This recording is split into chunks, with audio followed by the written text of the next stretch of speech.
6 heures du matin, et Gisèle pousse la porte de l'appartement avec cette prudence qu'elle a développée ces derniers mois, celle qui consiste à faire le moins de bruit possible pour ne réveiller personne, pour ne pas déclencher de remarques acides avant même d'avoir eu le temps de respirer après 12 heures de garde à l'hôpital Bichat, où elle a passé sa nuit à tourner des patients alités, à changer des perfusions, à sourire malgré l'épuisement qui lui brûle les yeux et lui pèse sur les épaules, comme un manteau de plomb. Elle retire ses chaussures dans l'entrée, pose son sac doucement, et c'est là qu'elle voit la cuisine dans cet état qui lui serre immédiatement la poitrine. Des assiettes empilées dans l'évier depuis hier soir, des miettes sur le plan de travail, la poêle encore grasse abandonnée sur la cuisinière, et elle sait déjà ce qui va suivre, mais elle ne peut pas s'en empêcher. Elle commence à ranger machinalement parce que c'est plus fort qu'elle, parce que le désordre dans cette maison est devenu le symbole de tout ce qui ne va plus dans sa vie. En déplaçant une assiette, son coude heurte la tasse de café de Colette. Cette tasse en porcelaine bleue, que sa belle-mère utilise chaque matin depuis qu'elle s'est installée chez eux il y a 8 mois, pour ce qui devait être temporaire. Juste le temps qu'elle se remette d'une opération du genou, et qui est toujours là, occupant la chambre d'amis, occupant l'espace, occupant tout l'oxygène de ce foyer. La tasse bascule légèrement, quelques gouttes de café froid éclaboussent la table, et avant même que Gisèle ait le temps de saisir une éponge, la voix surgit du couloir comme une lame de couteau, cette voix qu'elle connaît par cœur maintenant, chargée de mépris et de propriété. « Tu touches à mes affaires maintenant », lance Colette en entrant dans la cuisine, vêtue de sa robe de chambre impeccable, les cheveux parfaitement coiffés malgré l'heure matinale. Et Gisèle se retourne en s'excusant immédiatement. C'était un accident. Elle nettoyait juste. Elle ne voulait pas. Mais les mots se perdent dans le silence hostile qui emplit la pièce, tandis que Thomas apparaît à son tour, avachi sur le canapé du salon visible depuis la cuisine, les yeux rivés sur son téléphone. Et Gisèle sent cette chose familière lui tordre l'estomac, cette attente silencieuse qu'il dise quelque chose, qu'il la défende, qu'il rappelle à sa mère que c'est aussi leur maison. Mais il ne lève même pas les yeux. Il fait défiler son écran, avec cette indifférence qu'elle a appris à reconnaître comme sa forme de lâcheté préférée. Colette s'approche, ramasse sa tasse avec des gestes théâtraux comme si Gisèle l'avait profanée, et commence cette litanie que Gisèle connaît par cœur. Comment est-ce possible de ne même pas savoir tenir une maison propre? Comment son fils mérite tellement mieux qu'une femme qui rentre à pas d'heure et laisse tout en désordre? Comment, à son époque, les épouses savaient ce que signifiait s'occuper d'un foyer? Et Gisèle sent quelque chose se fissurer en elle. Pas de la colère encore, juste une fatigue immense, celle qui vient de 3 ans de ce mariage qui était censé être sa renaissance et qui est devenu sa prison. « Mon fils mérite mieux qu'une femme qui ne sait même pas tenir une maison », crache Colette en se tournant vers Thomas comme si elle cherchait son approbation, et c'est à ce moment précis, dans le silence qui suit, que tout bascule, parce que Gisèle voit sa belle-mère se diriger vers la cuisinière, où la bouilloire électrique vient de terminer son cycle, encore fumante, encore brûlante. Et il y a quelque chose dans ses yeux qui fait comprendre à Gisèle une seconde trop tard ce qui va se passer, cette lueur de rage froide qu'elle n'a jamais vue auparavant. Colette saisit la bouilloire, et avant que Gisèle puisse réagir, avant qu'elle puisse lever les bras ou crier ou faire quoi que ce soit, l'eau s'abat sur son dos comme une sentence, traversant son t-shirt en coton, et la douleur est tellement violente, tellement absolue, que pendant un instant Gisèle ne peut même pas respirer. Elle sent sa peau hurler sous le tissu qui colle déjà à la chair brûlée. Et pourtant elle ne crie pas. Elle ne sait pas pourquoi elle ne crie pas. Peut-être parce qu'une partie d'elle refuse de leur donner cette satisfaction, refuse de se briser devant eux, refuse de devenir la victime hurlante qu'ils attendent. Elle se retourne lentement, chaque mouvement une agonie, et regarde Colette qui tient encore la bouilloire vide. Les yeux brillants non pas de regret mais de quelque chose qui ressemble presque à du triomphe. Puis elle tourne la tête vers Thomas, qui a levé les yeux de son téléphone, qui a tout vu, tout, et qui détourne immédiatement le regard comme si regarder ailleurs pouvait effacer ce qui vient de se passer. Et c'est dans ce silence que Gisèle prononce les seuls mots qui lui viennent, d'une voix qu'elle ne reconnaît pas, calme et glacée, comme si elle appartenait à quelqu'un d'autre. « Vous allez payer pour ça. » Elle marche vers la salle de bain, chaque pas un calvaire, ferme la porte à clé derrière elle, et c'est seulement là, seule face au miroir qui lui renvoie son visage blême et ses mains tremblantes, qu'elle réalise que sa vie vient de basculer dans un territoire inconnu dont elle ne reviendra jamais, et elle compose le 17 avec des doigts qui tremblent tellement qu'elle doit s'y reprendre à 2 fois. Et quand la voix de l'opératrice lui demande quelle est son urgence, elle entend de l'autre. Côté de la porte, la voix de Colette qui murmure à Thomas avec cette froideur qui glace le sang. « Elle va nous créer des problèmes. Empêche-la de sortir. » Assise sur le rebord de la baignoire, Gisèle applique de l'eau froide sur ses brûlures, avec un gant de toilette qu'elle presse contre son dos en grimaçant, et chaque contact avec le tissu mouillé déclenche une nouvelle vague de douleur qui lui coupe le souffle. Mais elle continue méthodiquement parce que faire quelque chose, n'importe quoi, l'empêche de s'effondrer complètement. L'opératrice de police lui a dit de rester où elle est, de ne pas ouvrir la porte, qu'une patrouille arrive dans 20 minutes maximum. Et maintenant, Gisèle fixe l'écran de son téléphone en se demandant comment elle en est arrivée là, comment ces 3 années de mariage ont pu la mener dans cette salle de bain verrouillée avec la peau du dos en feu et la peur au ventre. Au début avec Thomas, c'était différent, tellement différent qu'elle a du mal maintenant à croire que c'était le même homme, ce commercial charmant rencontré à une soirée d'amis qui la faisait rire après ses gardes épuisantes, qui lui apportait des croissants le dimanche matin, qui l'écoutait parler de ses passions avec une attention qui lui semblait sincère, et elle était tombée amoureuse de cette légèreté, de cette simplicité apparente qui contrastait avec le chaos permanent de l'hôpital. Le mariage à la mairie du 19e arrondissement, petite et intime, juste quelques amis, Fatima comme témoin, et Gisèle qui se disait qu'elle avait enfin trouvé sa place, son ancrage, son foyer. Puis Colette est arrivée 8 mois plus tard avec ses 2 valises et son air de martyr, cette opération du genou qui nécessitait soi-disant une présence constante, juste quelques semaines le temps de la rééducation, et Thomas qui avait insisté avec ses yeux suppliants que Gisèle ne savait pas refuser à l'époque. « C'est ma mère. Elle n'a personne d'autre, tu comprends. » Les semaines sont devenues des mois, et les remarques ont commencé, d'abord subtiles. Ce repas qui manquait de sel, cet appartement qui n'était pas assez rangé, ce métier d'aide-soignante qui n'était quand même pas aussi prestigieux qu'infirmière, et Thomas qui acquiesçait en silence ou pire, qui riait de ses piques comme si c'était de l'humour affectueux.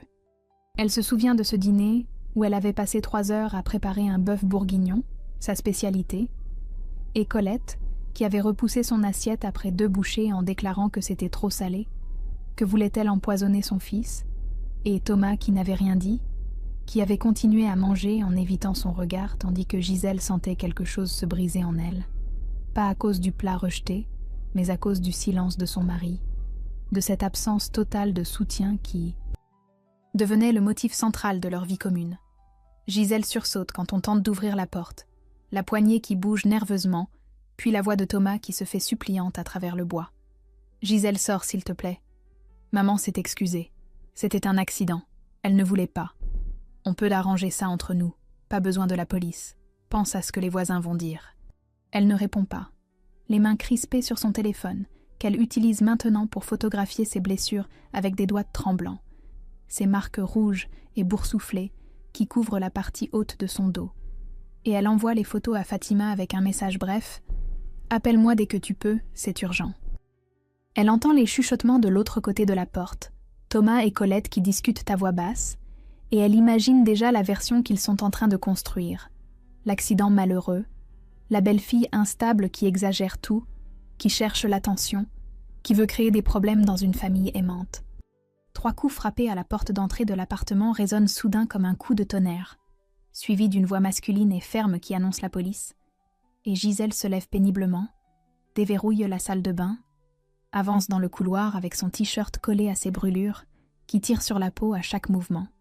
Colette a déjà ouvert, tout sourire, impeccable dans sa robe de chambre comme si elle recevait des invités pour le thé, et elle dit aux 2 policiers qu'il n'y a aucun problème, messieurs, juste un petit malentendu familial, sa belle-fille qui est un peu nerveuse en ce moment, vous savez comment c'est, et Gisèle voit l'un des agents, un homme d'une 40aine d'années au regard fatigué, commencer à hocher la tête comme s'il était prêt à repartir, et c'est à ce moment qu'elle apparaît dans l'encadrement du couloir, pâle, tremblante, son t-shirt trempé, révélant les contours rouges des brûlures à travers le tissu fin, et le silence qui tombe alors est plus éloquent que n'importe quel discours.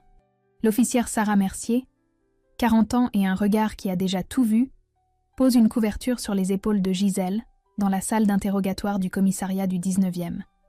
Et pour la première fois depuis que l'eau bouillante a touché sa peau, Gisèle sent les larmes monter sans pouvoir les retenir. Pas à cause de la douleur physique qui pulse toujours dans son dos malgré les soins d'urgence qu'elle vient de recevoir à l'hôpital, mais à cause de cette gentillesse inattendue qui fait céder toutes ses défenses. Les médecins ont diagnostiqué des brûlures au second degré sur 15% de son dos, ont photographié chaque centimètre de peau abîmée, ont rempli un certificat médical avec cette froideur professionnelle qui transforme sa souffrance en données objectives, 21 jours d'incapacité totale de travail.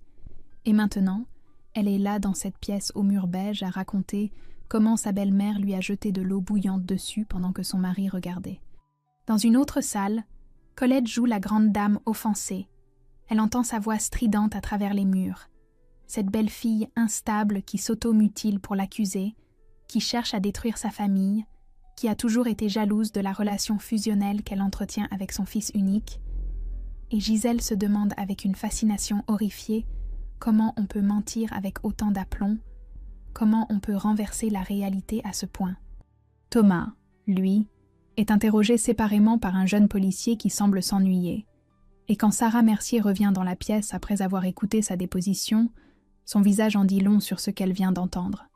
Votre mari prétend que c'était un accident, que vous vous disputiez toutes les deux et que sa mère a fait un geste malheureux.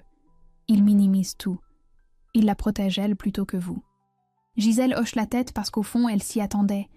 Elle aurait même pu écrire le script exact de ce que Thomas allait dire, coincé entre sa mère et sa femme. Il choisira toujours le camp de celle qui l'a élevé dans cette dévotion maladive, où le fils ne peut jamais décevoir, ne peut jamais trahir, ne peut jamais choisir une autre femme au détriment de celle qui lui a donné la vie. Sarah Mercier s'assoit en face d'elle, croise les mains sur la table métallique et pose la question qui va déterminer tout le reste de sa vie avec une simplicité désarmante. Vous voulez porter plainte ou pas? Parce que si vous ne le faites pas maintenant, ce sera votre parole contre la leur, et dans 3 jours vous aurez oublié pourquoi vous étiez en colère. Gisèle pense à l'appartement qu'elle va perdre, à ce mariage qui va exploser, à sa réputation qui va être détruite quand l'histoire se répandra dans son cercle social où Colette a déjà tant d'alliés, à tous ces gens qui vont dire qu'elle exagère, qu'elle aurait pu arranger ça en famille, qu'on ne détruit pas une belle-mère pour si peu. Puis elle pense à la douleur qui irradie toujours dans son dos, au regard vide de Thomas qui a choisi de détourner les yeux pendant qu'on la brûlait, à ces 8 mois d'humiliation quotidienne qu'elle a avalé en silence en se disant que ça passerait, et elle entend sa propre voix prononcer ce mot qui scelle son destin. Oui, je veux porter plainte. Colette est placée en garde à vue. Ses protestations indignées résonnent dans tout le commissariat, tandis qu'on la conduit vers les cellules. Et Thomas attend Gisèle dans le couloir avec ce visage qu'elle ne lui connaît pas. Mélange de rage et de désespoir. Tu détruis notre famille. Maman ne voulait pas te faire de mal. Elle est juste protectrice avec moi. Tu ne peux pas comprendre ce lien. Et Gisèle le regarde comme si elle le voyait vraiment pour la première fois.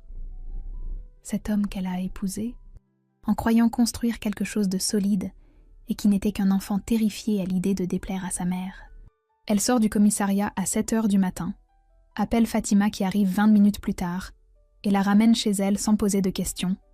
Et c'est seulement dans le petit studio de son amie, allongée sur le canapé-lit avec des antidouleurs qui commencent enfin à faire effet, que Gisèle réalise qu'elle n'a nulle part où aller, que sa vie vient de voler en éclats et que le message qui vient de s'afficher sur son téléphone à 2h du matin résume tout ce qu'elle doit savoir sur l'homme qu'elle a aimé. Je ne te pardonnerai jamais d'avoir fait ça à ma mère. Une semaine s'est écoulée depuis cette nuit, et Gisèle vit toujours chez Fatima dans ce petit 2 pièces de Montreuil, qui sent le jasmin et le café fort, où son amie change ses pansements chaque matin avec une douceur de professionnelle, avant de partir elle aussi, pour sa garde à l'hôpital, et chaque fois que Gisèle retire son t-shirt pour révéler les marques rouges et boursouflées qui couvrent son dos, elle voit Fatima serrer les mâchoires sans rien dire, parce que les mots ne servent à rien. Face à ça, face à cette violence imprimée sur la peau, le retour au travail a été brutal, pas à cause de la douleur physique qui pulse toujours à chaque mouvement brusque, mais à cause des regards de ses collègues qui se détournent quand elle passe dans les couloirs, des chuchotements qui s'arrêtent net quand elle entre dans la salle de pause, et elle comprend que l'histoire s'est répandue avec cette rapidité particulière aux petites communautés fermées. Certains la soutiennent comme Mireille la cadre qui lui serre l'épaule en lui disant que tu as eu du courage, ma belle. D'autres la jugent avec cette morale confortable de ceux qui n'ont jamais eu à choisir entre leur sécurité et leur confort. Faire emprisonner sa belle-mère quand même, il y avait sûrement d'autres solutions. Les familles, ça se règle en interne. Gisèle encaisse en silence parce qu'elle a compris que les gens aiment bien les victimes tant qu'elles restent victimes, douces et passives et reconnaissantes, mais dès qu'une victime se défend, elle devient suspecte, agressive, elle en fait trop. Le coup suivant arrive par SMS. Un message de sa banque l'informant que le compte joint qu'elle partage avec Thomas est à découvert de 2 300 €, et quand elle appelle le conseiller bancaire dans un état de panique croissante, il lui explique avec gêne que M. Moreau a effectué plusieurs retraits importants ces derniers jours, qu'il est dans son droit puisque c'est un compte joint, et Gisèle raccroche en réalisant que Thomas est en train de la dépouiller méthodiquement, de lui retirer jusqu'à ses dernières ressources, comme pour la punir d'avoir osé dire non. Elle prend rendez-vous l'après-midi même avec Maître Dubois, une avocate recommandée par Fatima, une femme d'une 50aine d'années au brushing impeccable qui la reçoit dans son cabinet du 11e arrondissement et écoute son histoire sans l'interrompre avant de poser son stylo avec un soupir qui en dit long. Vous avez un dossier solide pour les violences. Les preuves médicales sont irréfutables. Colette a été libérée sous contrôle judiciaire, avec interdiction de vous contacter, mais elle sera jugée dans quelques mois, pour le divorce. Par contre, ce sera plus complexe, parce que vous n'avez rien à votre nom, l'appartement est au sien, le compte joint, il peut le vider légalement, et ça va être une bataille. Gisèle sort de ce rendez-vous avec la sensation d'avoir été dépouillée une deuxième fois, et les messages de Thomas qui s'accumulent sur son nouveau numéro qu'il a réussi à obtenir. Dieu sait comment oscillent entre menaces voilées et supplications pathétiques. Retire ta plainte et on peut tout oublier. Maman regrette vraiment. Pense à tout ce qu'on a construit ensemble. Elle bloque son numéro, puis celui de Colette qui tente elle aussi de la joindre malgré l'interdiction judiciaire. Et un soir, tandis que Fatima change ses pansements dans la salle de bain étroite, son amie pose la question que Gisèle redoute depuis le début. Pourquoi tu es restée si longtemps? Tu devais bien voir que ça n'allait pas. Les larmes coulent enfin. Les premières vraies larmes depuis cette nuit dans la salle de bain verrouillée, et Gisèle avoue ce qu'elle n'a jamais dit à personne. Je pensais que l'amour suffisait. Je pensais que je pouvais le changer. Je pensais que si j'étais assez patiente, assez douce, assez compréhensive, il finirait par me choisir, elle plutôt qu'elle. Et maintenant je me rends compte que j'ai gâché 3 ans de ma vie à aimer quelqu'un qui n'a jamais existé. Le lendemain, elle visite un studio dans le 20e arrondissement. 22 mètres carrés au 5e étage sans ascenseur, des murs qui s'écaillent et une fenêtre qui donne sur une cour intérieure sombre. Mais le loyer est dans ses moyens si elle accepte les doubles gardes, et quand elle signe le bail avec des mains qui tremblent encore, elle se dit que c'est un taudis, mais que c'est le sien, que personne ne pourra l'en chasser, et que c'est déjà un début. 3 mois se sont écoulés depuis cette nuit, et Gisèle s'est installée dans une routine qui ressemble à de la survie plus qu'à de la vie.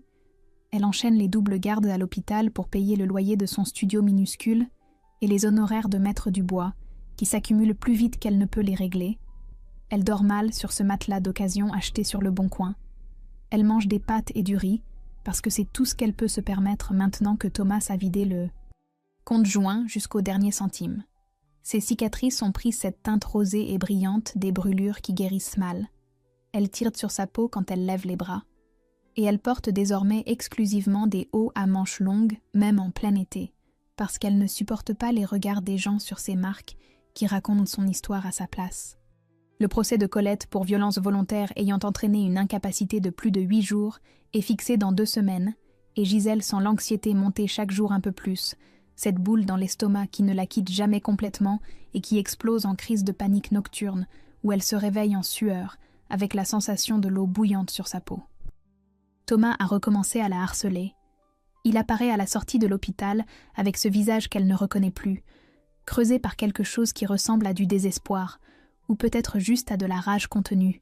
« Retire ta plainte, Gisèle, on peut recommencer.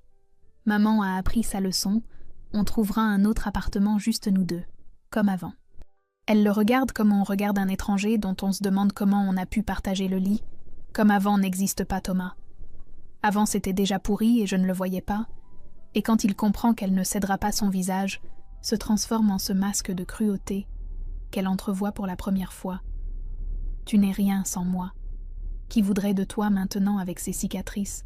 Tu crois que tu vas refaire ta vie? Regarde-toi. Tu fais pitié. Les mots s'enfoncent comme des lames, et même si elle sait qu'il cherche à la blesser pour reprendre le contrôle, même si elle sait que c'est du poison, une partie d'elle se demande s'il n'a pas raison, si elle ne restera pas seule pour toujours avec ces marques sur le dos qui font fuir tout le monde. C'est à l'hôpital qu'elle rencontre Karim, ou plutôt qu'elle le remarque vraiment après l'avoir croisé 100 fois dans les couloirs sans y prêter attention, ce chirurgien d'une trentaine d'années, au regard doux qui vient suivre un de ses patients en post-opératoire, et qui a cette façon de parler aux malades qui la touchent, sans condescendance, sans cette distance professionnelle que tant de médecins utilisent comme bouclier. Ils commencent à partager des cafés pendant les pauses, conversations anodines sur le manque de moyens à l'hôpital, sur les coupes budgétaires, sur cette réforme des retraites qui n'en finit pas, et Gisèle apprécie ce qu'il ne fait pas. Il ne pose pas de questions sur ses cernes, sur son amaigrissement visible, sur les rumeurs qui circulent forcément sur elle dans cet hôpital, où tout le monde sait tout. Un après-midi de canicule, où Gisèle porte un pull à col roulé, malgré les 32 degrés à l'ombre, Karim la regarde avec cette attention particulière qui ne juge pas et dit simplement « Vous savez, les cicatrices ne définissent pas qui vous êtes. Elles racontent juste d'où vous venez. » Et elle le fixe avec cette sensation étrange d'être vraiment vue pour la première fois depuis des mois, d'être regardée comme une personne entière et non comme une victime ou un scandale ambulant. Elle ne dit rien, mais quelque chose se desserre imperceptiblement dans sa poitrine, cette armure qu'elle porte en permanence depuis l'agression qui se fissure juste assez pour laisser passer un peu d'air. Maître Dubois la convoque dans son cabinet pour la préparer au procès, lui explique que la défense de Colette va attaquer son caractère, sa crédibilité, qu'ils vont essayer de la présenter comme une manipulatrice qui monte son fils contre sa mère, qu'ils vont chercher à minimiser les faits en parlant d'accidents domestiques malheureux. Soyez prête à entendre des choses difficiles, à voir votre vie intime étalée devant des inconnus. Et Gisèle hoche la tête, en se demandant combien de fois encore. Elle devra prouver qu'elle dit la vérité. La veille du procès, elle trouve dans sa boîte aux lettres une enveloppe sans expéditeur contenant des photos d'elle et Karim au café de l'hôpital, des clichés pris de loin avec un téléobjectif, et au dos, quelqu'un a écrit en lettres capitales « Petite traînée, retire ta plainte ou tout le monde verra ça », et Gisèle reste debout dans son studio avec ses photos qui tremblent entre ses mains, en réalisant que même sa reconstruction fragile, même ces quelques moments de normalité qu'elle commence à reconstruire, ils veulent les lui arracher aussi. Le matin du procès, Gisèle se réveille à 4 heures, avec cette nausée qui lui tord l'estomac depuis des jours.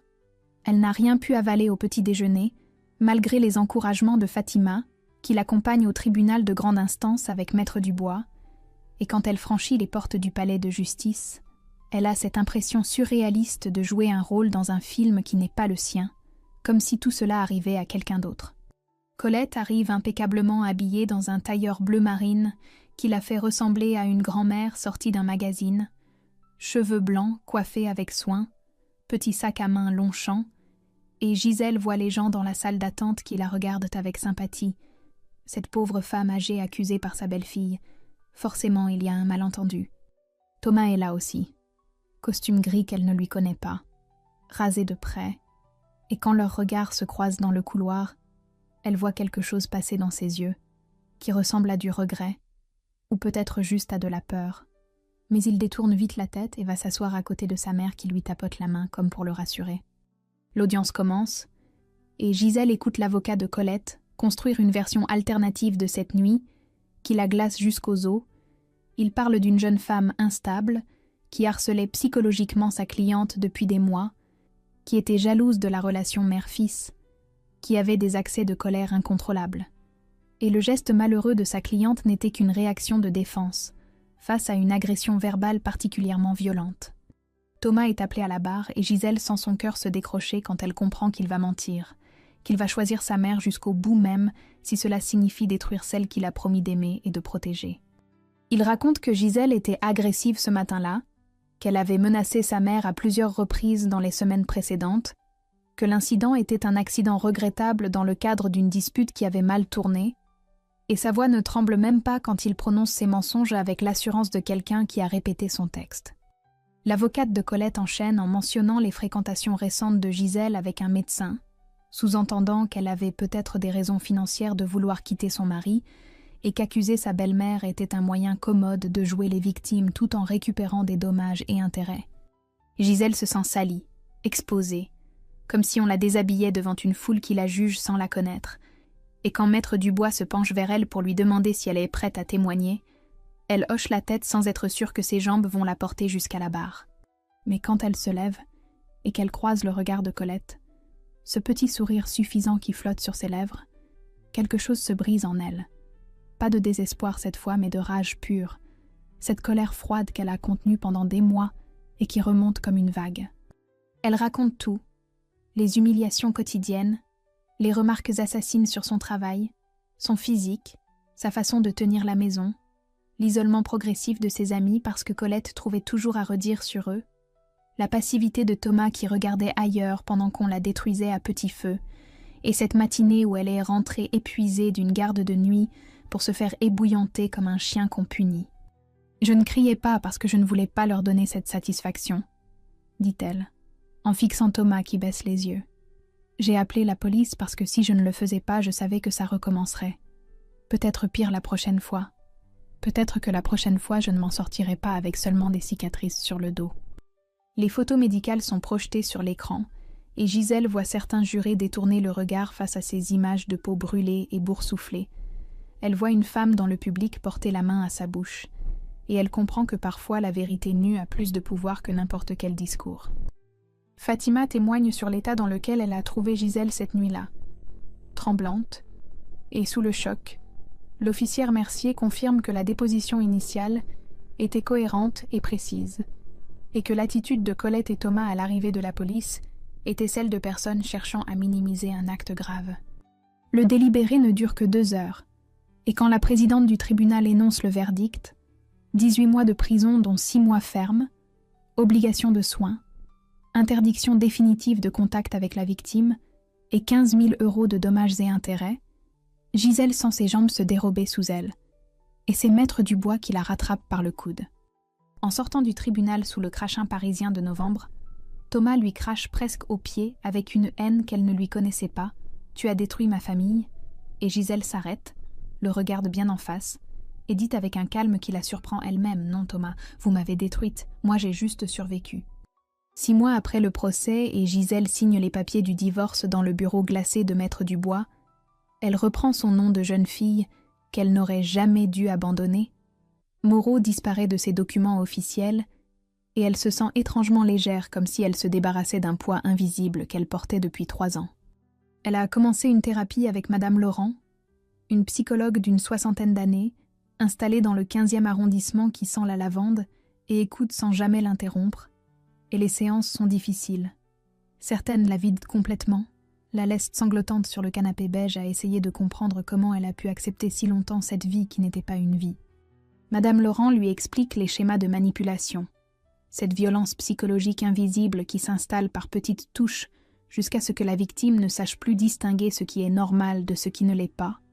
Et Gisèle réalise avec une clarté douloureuse qu'elle s'était perdue dans ce mariage, qu'elle avait abandonné ses amis progressivement parce que Colette les trouvait vulgaires ou Thomas les jugeait trop bruyants, qu'elle avait renoncé à ses hobbies, à ses rêves, à cette formation d'infirmière spécialisée qu'elle voulait faire, et que Thomas avait balayé d'un revers de main en disant que c'était trop ambitieux pour elle. Elle commence à se reconstruire morceau par morceau. Elle rejoint un club de natation municipal près de chez elle et découvre avec surprise que l'eau ne lui fait plus peur, que glisser dans cette piscine chlorée au petit matin avant sa garde la calme d'une façon qu'elle n'aurait pas cru possible. Elle renoue avec Léa, son amie d'enfance qu'elle avait négligée pendant ses années de mariage. Et quand elles se retrouvent autour d'un verre dans un bar du 11e, Léa la regarde avec des larmes dans les yeux et lui dit simplement que tu m'as tellement manqué, je ne savais pas comment te dire que tu étais en train de disparaître. Karim et elle se rapprochent avec cette lenteur prudente de 2 personnes qui ont été blessées et qui savent que précipiter les choses ne mène nulle part. Ils passent du café à des déjeuners puis à des dîners. Et un soir, il lui montre une cicatrice de brûlure sur son avant-bras gauche, accident d'enfance avec une casserole d'eau bouillante, et il dit avec cette douceur qui est devenue familière qu'on est tous abîmés d'une manière ou d'une autre, ce qui compte, c'est ce qu'on en fait. Elle aime qu'il ne lui demande pas d'être déjà guéri, qu'il accepte ses moments de silence, ses crises d'angoisse occasionnelles, cette façon qu'elle a parfois de se refermer complètement quand un souvenir surgit sans prévenir.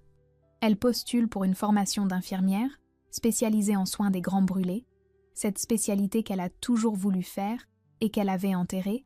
Elle passe l'entretien en tremblant, et quand la directrice de l'école la rappelle 3 jours plus tard pour lui annoncer qu'elle est acceptée, Gisèle raccroche et se met à pleurer dans son petit studio.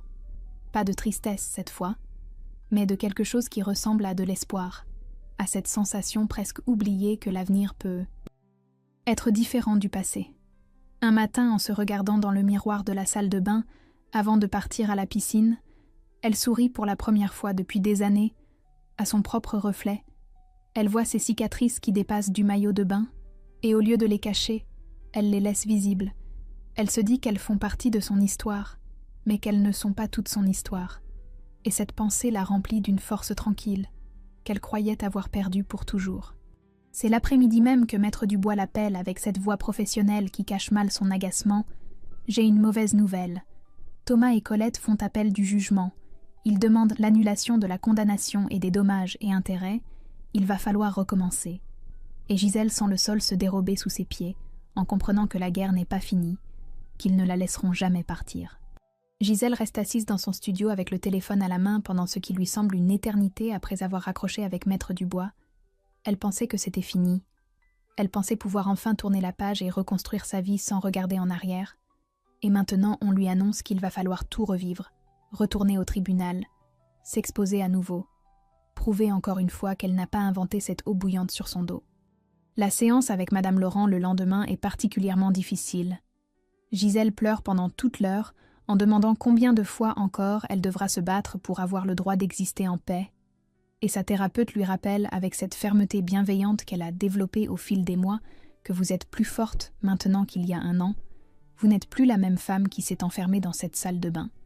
Karim propose de l'accompagner au procès en appel, et quand Gisèle proteste qu'elle ne veut pas l'impliquer dans ce chaos, il la regarde avec ce sérieux qu'elle lui connaît maintenant et dit simplement que vous n'êtes pas seule, vous n'avez plus à être seule.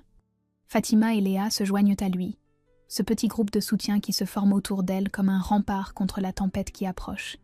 Et Gisèle réalise avec une émotion qui lui serre la gorge qu'elle a reconstruit quelque chose de plus solide que ce qu'elle avait perdu, une famille choisie plutôt qu'imposée.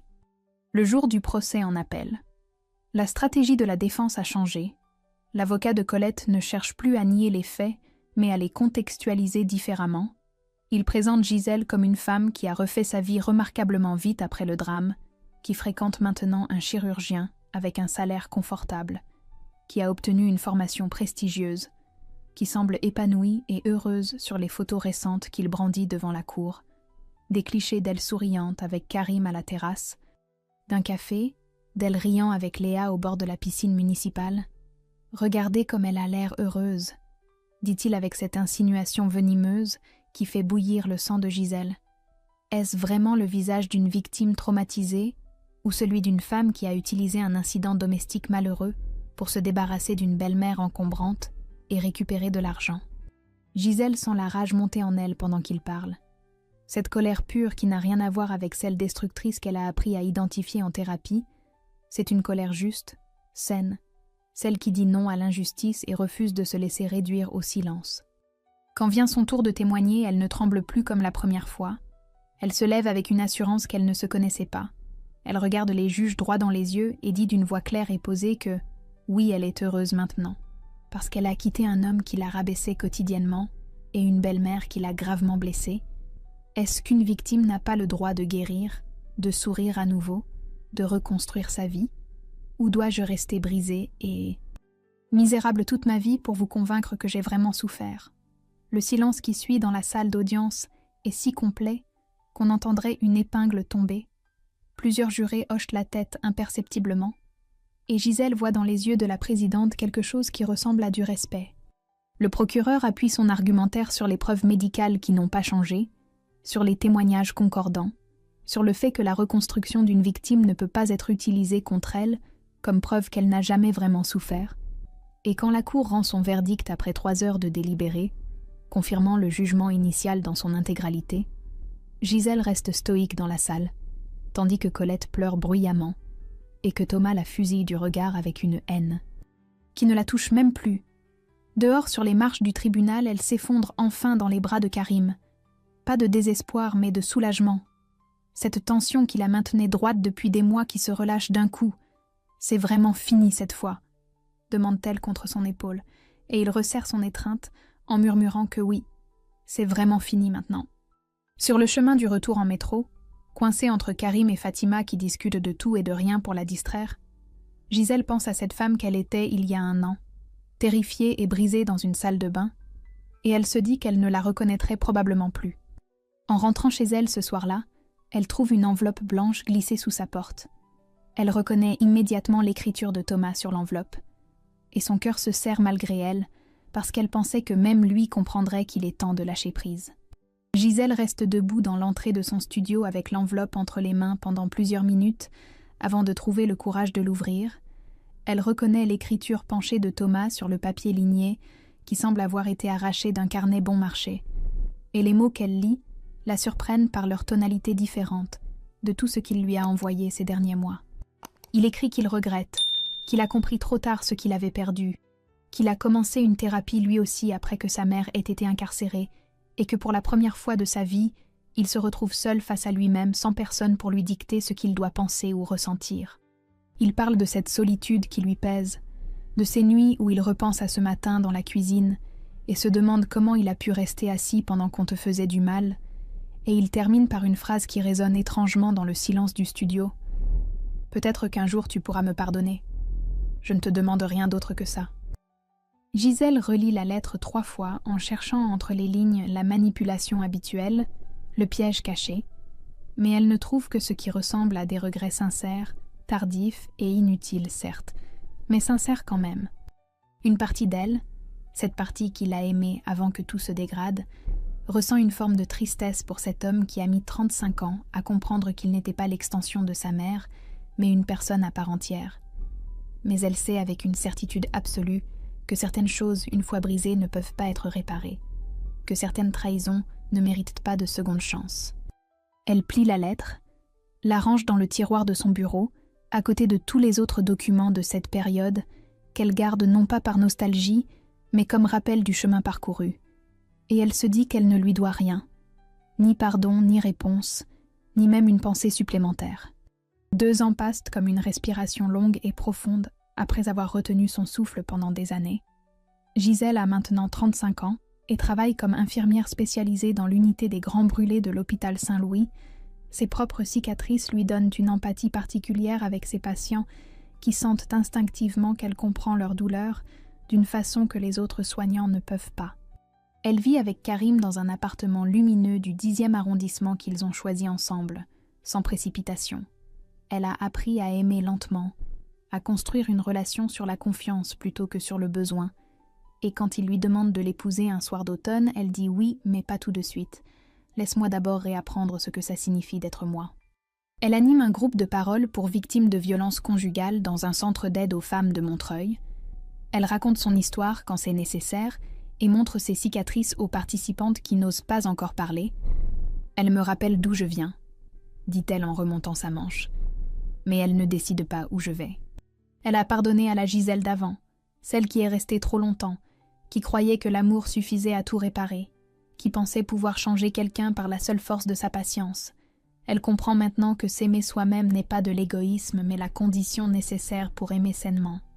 Un soir d'été, elle est assise sur le balcon de leur appartement, avec un livre dont elle ne tourne pas les pages, un verre de vin blanc qui fait des ronds de condensation sur la petite table en fer forgé, et elle réalise soudain qu'elle n'a pas pensé à Thomas depuis des semaines, peut-être même des mois. Elle regarde les cicatrices sur son avant-bras, que le soleil couchant rend presque dorées. Elle les touche doucement du bout des doigts, et murmure pour elle-même « Merci de m'avoir appris qui je ne veux plus jamais être ». Karim sort sur le balcon avec cette façon qu'il a de la regarder comme si elle était précieuse, Il s'assoit à côté d'elle sans rien dire, parce qu'il a appris que le silence aussi peut être une forme de présence. Et Gisèle ferme les yeux, en souriant au soleil qui décline sur Paris. La vengeance n'était pas de les détruire, pense-t-elle en respirant profondément l'air tiède qui sent le jasmin du balcon voisin.